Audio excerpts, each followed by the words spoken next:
En y pénétrant, on pourrait avoir l'impression d'entrer dans le décor d'un film. Des machines rouillées par le temps et à l'arrêt depuis plus de 10 ans.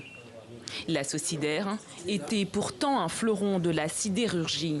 Ses productions en acier ont servi à la construction de nombreuses routes et du Stade des Martyrs de Kinshasa. L'entreprise faisait vivre toute une région et employait plus de 1000 ouvriers. Parmi eux, Jérémy Kambouya. À 73 ans, il espère encore un jour voir sa réouverture. Nous demandons à ce que le gouvernement, notre gouvernement, ait la bonne volonté politique enfin de relancer cette usine pour donner tout d'abord du boulot à nos enfants. On ne peut pas se développer sans acier. Dans les années 60, le Congo avait 9600 industries manufacturières. Il n'en compte plus que 525. Comme Jérémy, beaucoup regrettent aujourd'hui la présence et la concurrence des entreprises étrangères.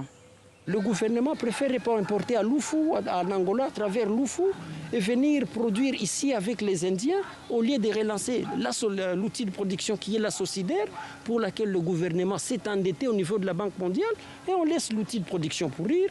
Nos aînés sont à la porte des sorties. Des retraités de l'usine qui réclament 210 mois de salaire au gouvernement congolais et qui occupent toujours ces bâtiments vétustes créés pour loger les ouvriers de l'usine durant la belle époque. Du côté du gouvernement, le ministre de l'Industrie se veut rassurant. Nous venons de trouver un partenaire qui a réalisé la zone économique spéciale d'Nkok au Gabon, et celle de Cotonou au Bénin, qui va être notre partenaire dans la relance de la sidérurgie de Maluku, notamment l'usine à chaud, parce que nous devrions commencer à produire des tôles, des clous, etc., et ainsi limiter la facture des importations. En août dernier, le gouvernement congolais avait annoncé un plan directeur d'industrialisation d'ici 2040 d'un coût de 58 milliards de dollars.